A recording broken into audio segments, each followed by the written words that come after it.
Go ahead. What? Go ahead. All right. Dear Heavenly Father, thank you for this beautiful sunny day you put upon us. So I think every day is beautiful no matter what the weather is.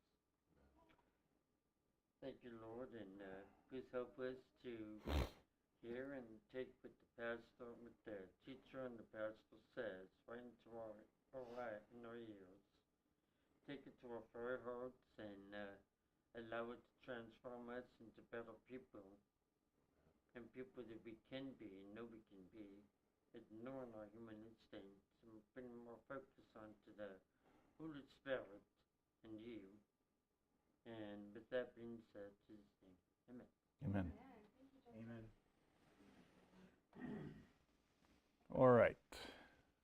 Do a quick recap since it's been a couple weeks. So the last time we had this class, we were looking at the whore and the beast in Revelation and started tying what we've been studying over the last few months, Islam into Revelation.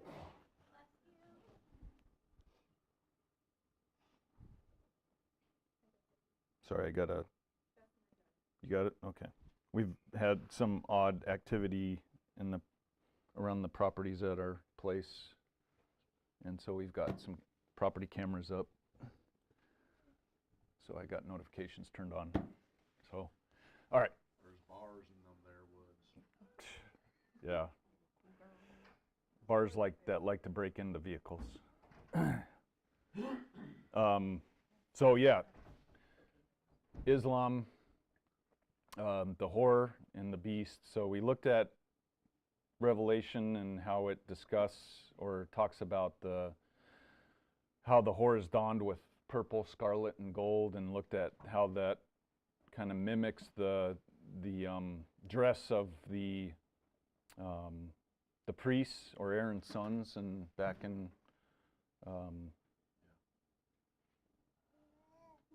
Exodus, and then as well as the king.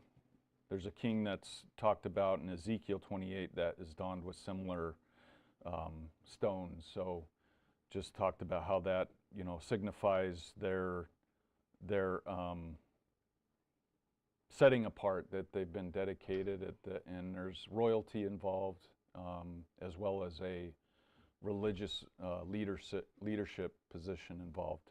So as we get further into Revelation, we'll talk more about that. And then we started talking about the influence of the whore, and that's what we'll get into more today. We talked about the deception, or how deceiving the whore is, and we started looking at Islam, and one aspect is what's called taqiyya, which is a method that they use that was first implemented during the Rashidun Caliph. So it was a way, and it's actually talked about in the Quran. So we looked at some of the Quran verses that talk about taqiyya and how it's essentially at first it was a way to ensure their survival. So they would deceive people and try to gain favor with them through deceit. And that further evolved into currently it's used as a motivation factor to integrate into like the West and take on some of its characteristics in the purpose of converting people to Islam, and eventually implementing Sharia law. So we looked at that.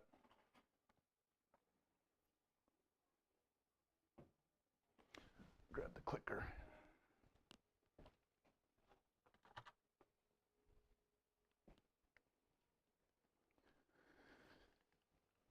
So today, as I mentioned, this whore and the beast will have great influence So let's turn to Revelation 13.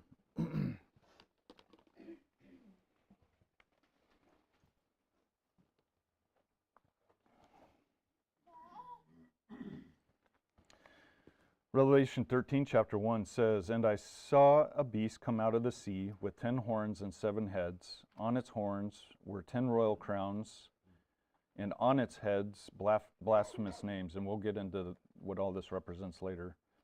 "The beast which I saw was like a leopard, but with feet like those of a bear, and a mouth like that mouth of a lion.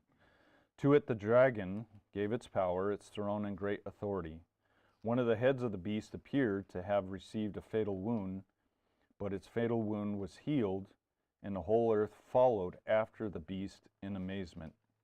They worshipped the dragon, because he had given his authority to the beast, and they worshipped the beast, saying, 'Who is like the beast? Who can fight against it?' It was given a mouth speaking arrogant blasphemies, and it was given authority to act for 42 months. So it opened its mouth in blasphemies against God, to insult his name and his Shekinah, and those living in heaven. It was allowed to make war on God's holy people and to defeat them. And it was given authority over every tribe, people, language, and nation.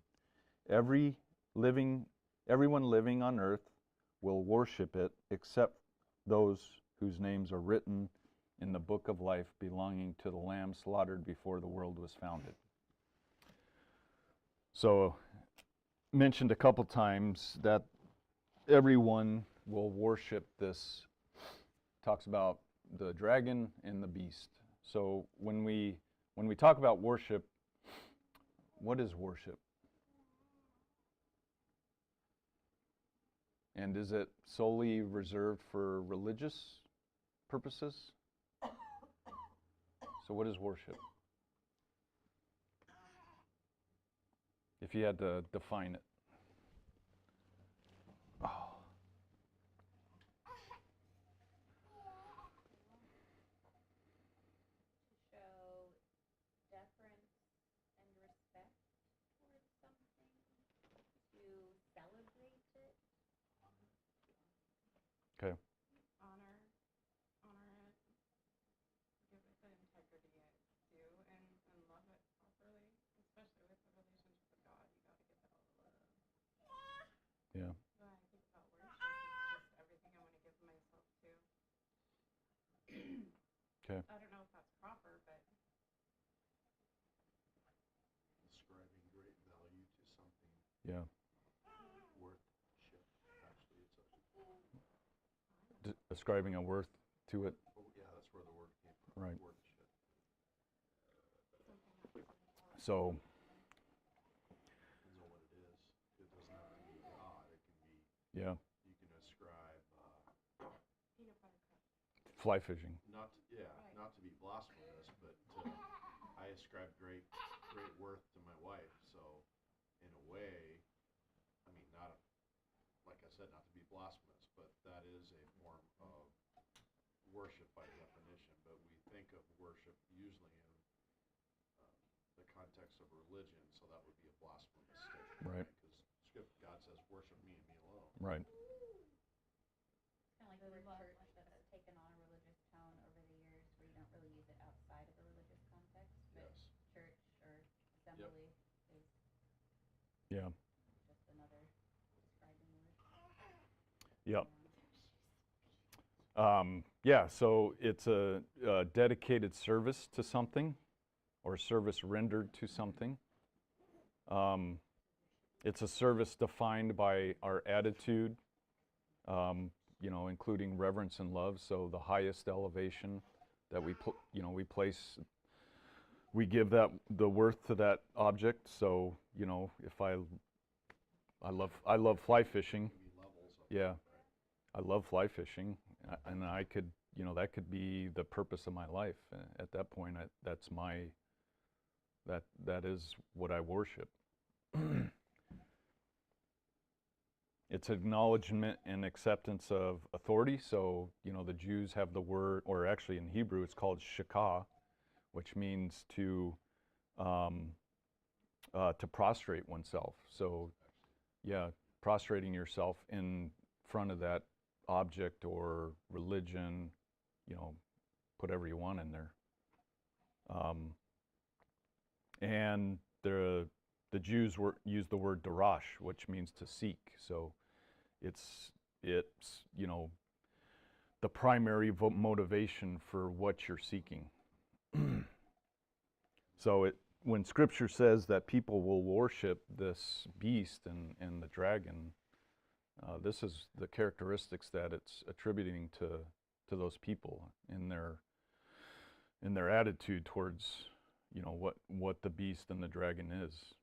So it's like, you know, it's what they honor, it's what they're prostrating themselves in front of, it's what their motivations are. Some of the religious context, obviously. Yeah, and there is a religious context to that, and we'll get to that. But it's also economic, it's also morally, socially.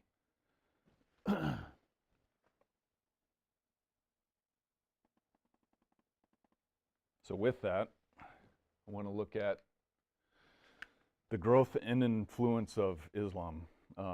Again, this is not a bash on Islam. It's just a, you know, pure matter of fact. Yeah.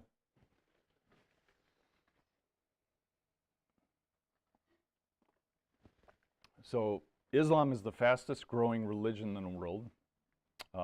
In 1990, there were 1.1 billion Muslims. And within the last 20 years, that number has increased by 500 million. 26% of the world's population are Muslims. 60% of those Muslims live in Asia. So that's 1.8 billion Muslims in the world. And 1.18 billion of those 1.8 billion Muslims live in Asia. And then there are, just as reference, there's currently roughly 4.5 billion people in Asia. So not quite half, but you know, that's a pretty significant amount of people that make up Asia. Where'd you get that? That was from the Pew Research Institution. It's usually pretty accurate. Google disagrees. How many Muslims did you say? In the world, 1.8 billion. Okay, 1.9. And Christians? I didn't look at Christians. 2.38. 2.38.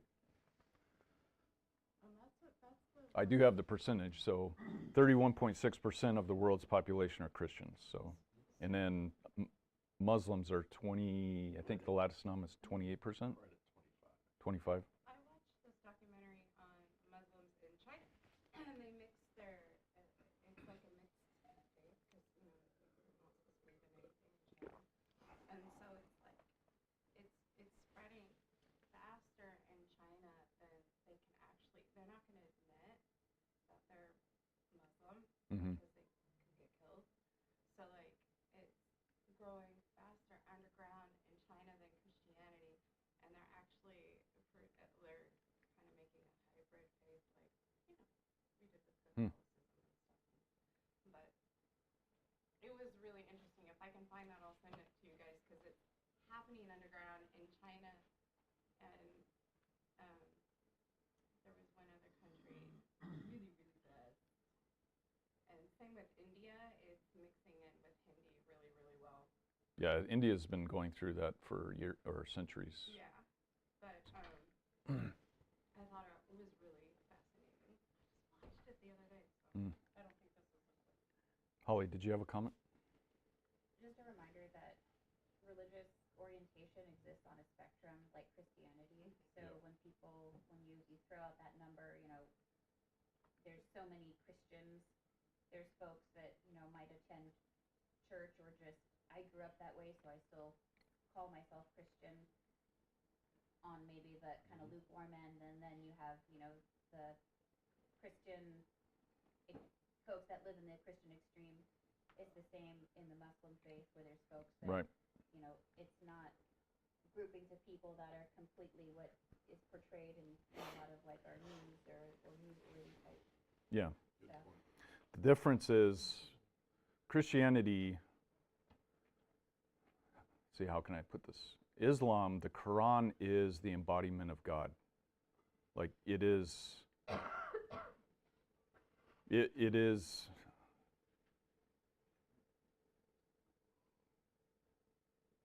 trying to think.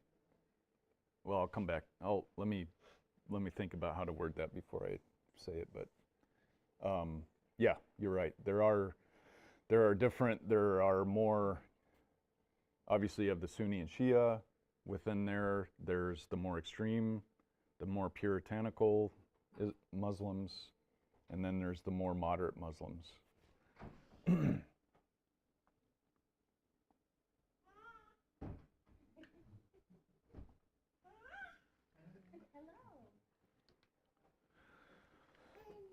The Muslim population is predicted to grow more than twice as fast as the overall population by 2060, and it is also predicted that Islam will take over as the largest religion, surpassing Christianity by 2050. So just a quick snapshot of the growth of Islam.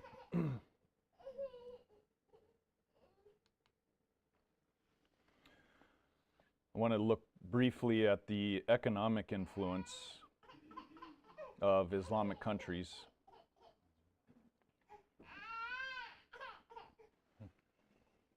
So in 1944, oil was discovered in Saudi Arabia. Since then, Saudi Arabia has emerged as a critical global economic power and a dominant regional power, and it's also the world's top oil producer. So it's also the world's top oil exporter. Just to give you an example, in 2022, Saudi Arabia exported $236 billion worth of crude oil.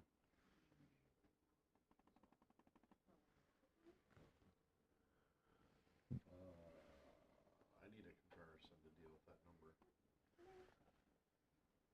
Comparison? Yeah. Because we're generating some like that in debt every Yeah. hour. So I looked, but I didn't write it down. If I remember right, I looked because Germany is one of the consumers Yes. of that. Their GDP, this 236 billion was, I think, 8% of their GDP.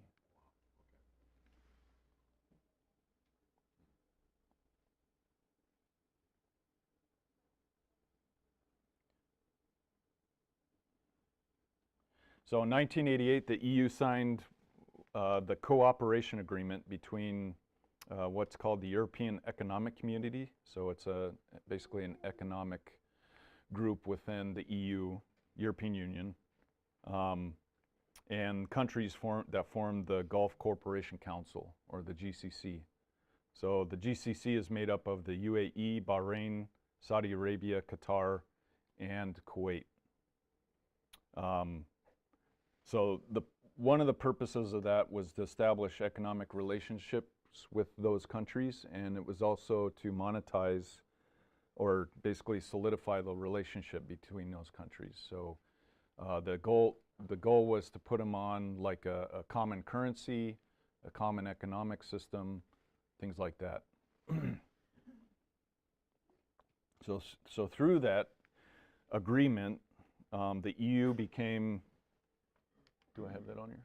So the EU became the second biggest trade partner of the GCC. The first being China, which may be, partly why, Islam has such an influence within China, because that's where China gets the majority of its oil. It exports a lot of produce and product into those countries. So it has a decent relationship with them. So the EU, this trade between the EU and the GCC in goods in 2020 amounted to roughly 98 billion euros, and in imports and 68 billion in exports. So that's between the EU and the GCC. So just a quick snapshot of, just to show that there's an increasing influence and relations between these Islamist countries and the West. I didn't get into the U.S.'s relationship with them, but we do have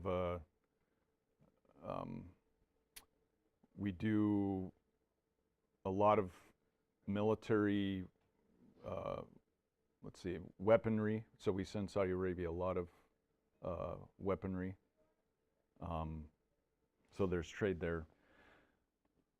Now this is different than APOC. If you remember, we talked about APOC, which was the Arabian oil company, but that's through Iran. So that's different, and that became BP. So that's now controlled by Europe and not Iran. So, all right.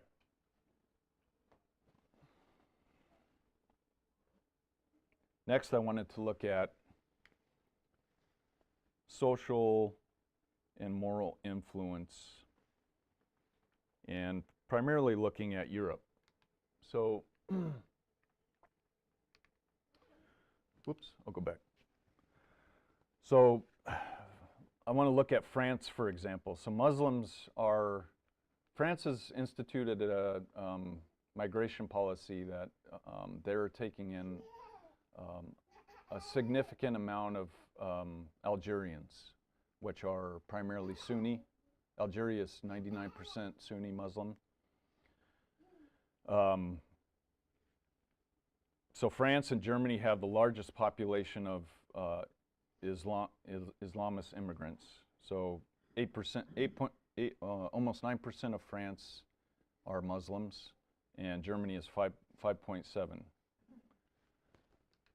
And then just to give you an idea, so in France there's there's an issue right now in a lot of the smaller suburbs in France that the Muslims that are moving in, because they can't house them all, they've got these camper trailers just splattered all over the suburbs within the towns.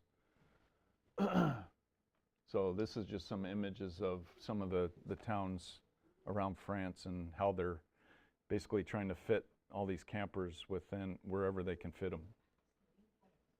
And then this is just a graph detailing the increasing population within each country in Europe.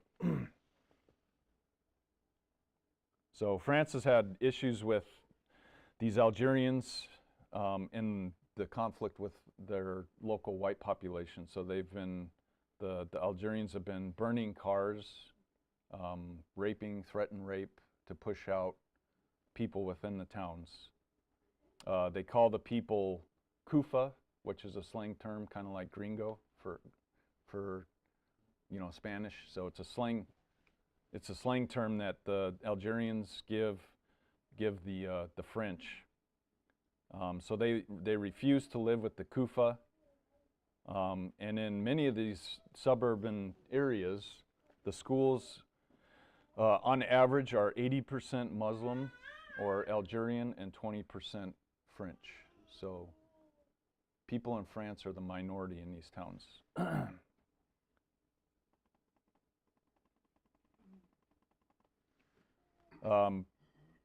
Remember what? Why it's so heavily armed in France right now? I think that's just the conflict between the RN, the current president administration, the far left, and the RN, which is the far right. It was happening when Laura and I were over there. We witnessed an armed protest, which is very rare. Well, at that point it was very rare, but it's become pretty common. Because when Beverly and Selena, Selena goes over every year, but when Beverly and Selena went over, Beverly said that there were always tanks on the streets and stuff like that. Where were they at? The Louvre. They were in Paris? Yeah.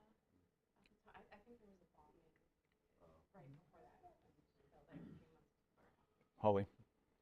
Do you know, just for context in terms of like, so if they're being welcomed in by the government and sheltered in some way, do you know what other provisions, if any, are being offered? Is it like, yeah, you can stay here, but you can't use any of our healthcare, or you can't, you know, are there other basic needs that are not being met to fuel that animosity, or is it purely religious Well, fueled? no, so the government itself has set up a coalition within the government. So actually I've got that in here. So up until around 2000, the French government remained secular. So they had, you know, separation of church and state.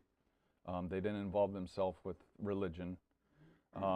But as of 2002, the government has actively been organizing a representation of French Muslims. So they created what's called the French Council of Muslim Faith, and that's their objective, is to create, you know, living conditions, services for these immigrants. So that includes healthcare,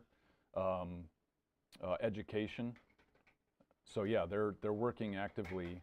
The current government is working actively to provide for provisions for the Muslims. So that is not, at least the articles that I read, that is not the motivating factor for this community of Algerians. They simply don't want to live with So they come these. to France for what? What are they coming there for if they don't want to live with the people that are there? And why they live in Algeria? Are they being sent there Yeah. against their will? So they're going into France, they're getting benefits from the country that Yeah. they're moving into. They're probably getting more benefits than whatever country they're coming from. Their living conditions are probably better because Europe's having the same problem that the United States is having, in the fact that they have a lot of people coming across the Mediterranean into Europe, just like we have a lot of people coming across our southern border, coming into this country to gain benefits. So the problem is that the people that are coming in, whatever method that they're coming in by, they don't want to become a part of the country that they're moving into. They want to retain all their own culture and their own way of life, and they don't want to integrate into the system that they're moving into. Right, not, When the U.S. was colonized by Europe. Yeah, It's like the same thing. it is. I mean, that's a continuous thing of the world, right? Yeah. As uncomfortable as it can be for every nation that goes through it. Just isn't the military takeover that precedes the colonization of that culture. yeah. It wasn't, I mean, it's not always been the case, right? I mean, a lot of those takeovers have allowed the locals to maintain their culture. Well, I think my side of the family and the Sioux side would disagree, as my grandparents or great-grandparents were murdered, and my grandfather was taken away. Well, I'm not saying every, you know, It's actually it's actually rare. That was one of the rare things with the, you know, Republic experiment that we started, was to not to allow that. I mean, not to allow that, not to not allow that, to allow that. Where, I mean, even, you know, Greeks Hellenized and Romans just stomped you, and yeah. I mean, all the major, well, even the Ottoman Empire, they enforced tax on you or Sharia law. I mean, you didn't retain your culture. Yeah. It's a rare thing, or a new idea. Yeah. So are you presenting, I'm just curious, are you presenting this as, I mean, obviously a problem for France, right? So what I'm Whether they're Muslim or Christian, it would be a problem for France. what I'm gonna, Okay, let me get just to my where we're point. getting Yep. to. Yeah. Okay. So right now I'm just going over the influence. Got it. So let me back up here. You gotta remember too that France was back during the Umayyad Caliph was actually controlled, majority controlled by the Caliph. So, you know, there's a certain amount of motivation to retake territory that once belonged or was controlled by the Caliph. So that was back in 730 AD. And that's caused a lot of the issues with the current election process. So right now they've got an election going on where, you know, since World War II, the French government has been a left-leaning government. And now what's called the RN, which is the far right part of, or party of France, is almost has almost won the election for the president. It's a hung jury right now, right? As well, of last week. They just had the second part of their election, and it looked like that they were going to do a sweep, the far right, but it looks like it came up to be more like 1/3 far left, 1/3 the moderate left, the same that group's part of what the president. Yeah, they came together and then the RNs only got like 1/3. They didn't get as much as they were hoping. but I thought it was still hung though, right? The left groups that didn't get along. Yeah, they united, right? In order to Right, keep the far right. right. But I thought it was still hung. At least that's as of like 8 July, unless they've since made a decision. Anyway, I think they just finished up their elections okay. this past week. My point there is the reaction of the incoming immigrants has caused this opposing the far right to be more active within their government. Obviously the immigration issue isn't the only reason, but that is a significant reason for the RN gaining traction. And I'll get into why I bring this up. Man, I've only got 10 minutes left. Are they really immigrants? Because they were a French colony. Yeah, so a lot of They're this. not really immigrants. I mean, they're Yeah, actually, I'm glad you brought this up. So a lot of the just doing a little research. Conflict between the Algerians and the French stems from, the French have been, or in history have been at war with Algeria because they tried to colonize, or did colonize Algeria. So there is some animosity there. Oops. Also wanted to bring up England, but I've got a video I want to show where England is going through the same issue, but I think it would take 15 minutes of our time, so I'll save it for next class. These people are at war with the French, but they're immigrating to there? Well, I don't know if they're currently at war. Honestly, I didn't spend much time researching the history there between France and Algeria. I know that the French have, in the past, colonized Algeria, or tried to colonize it, and ended up going to war with them. So I don't know any more than that. I should probably look into that more. All their Muslim faith is just coming in with the immigration of Yeah. the people. Yeah. What is the percentage of Muslims in France? Yeah. 7.5%. Yeah, 7.5. This was back, I think this is, this is 2010, so that's since grown to 8%. So in their philosophy is when they get to 10%, then they can start. 8.8%, so almost 9%. When they get to 10% what? Then they have enough power to start changing local rules and laws to increase their population. Well, isn't that already happening? Yeah, that's part of the purpose of the council that the government's instituted, and Because there's already places in both France and England that I've heard that they're basically suburbs or communities or something that it's the majority of the people in that area is Yeah. is immigrants from other places, and they have their own rules and laws in there that are not the same as the actual country that they're living in, and it's like the police won't even go into those areas Right. to enforce any kind of laws in the country. So my Anybody grow up in the city? I grew up in a Polish Catholic neighborhood. Like 98%, we were the oddball, right? And they had their own way of living. One of the largest churches in all of Toledo, which was 1 million people, was a block from my house.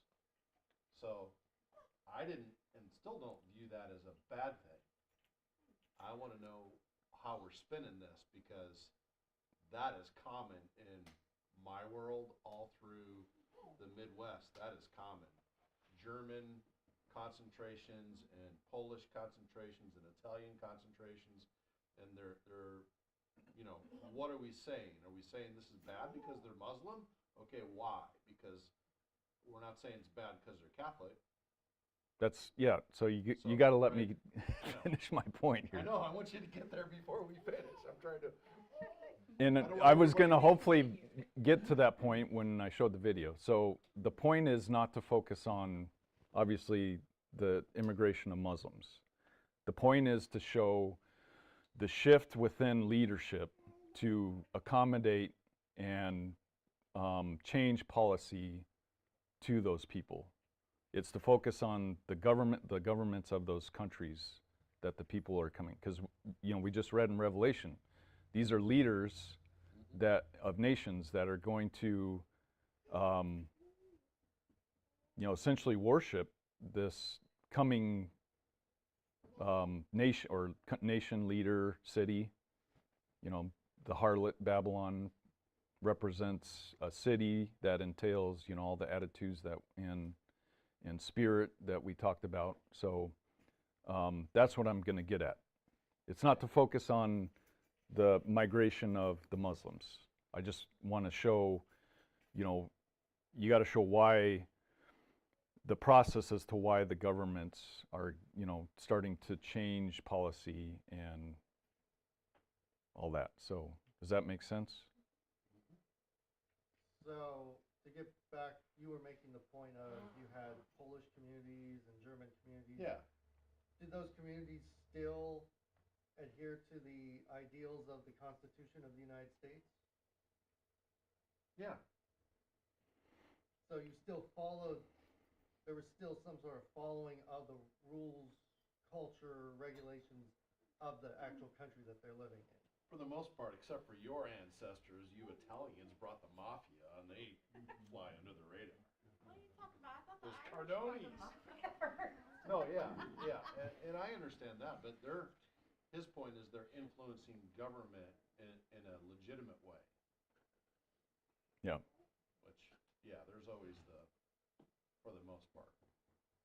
And being socialist, I bet they're probably contributing or participating in that way.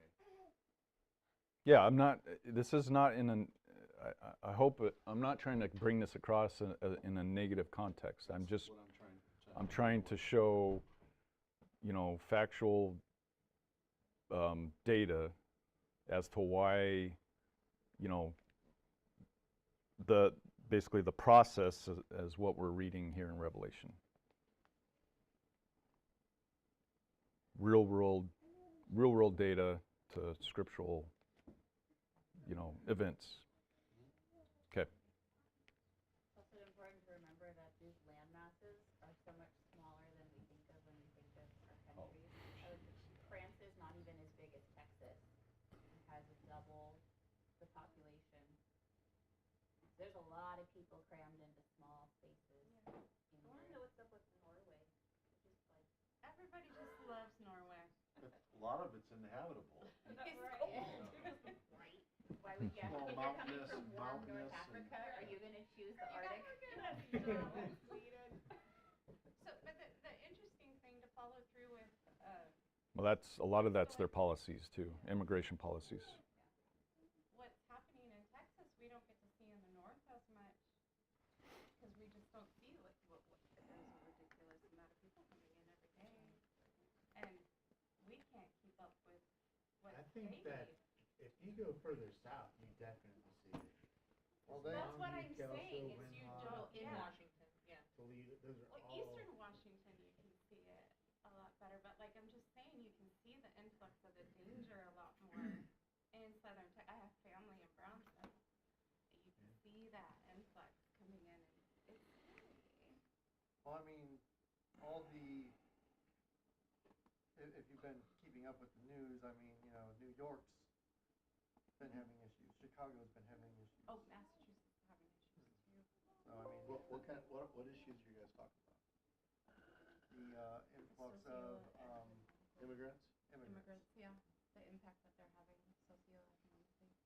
Which, I mean, if I was in this horrible position, I would want to escape. Yeah, Chicago, like a lot of their social programs that have been set aside for kind of the poorer community have been allocated now for all the illegal immigrants. Anyway, that's all I had. Thank you.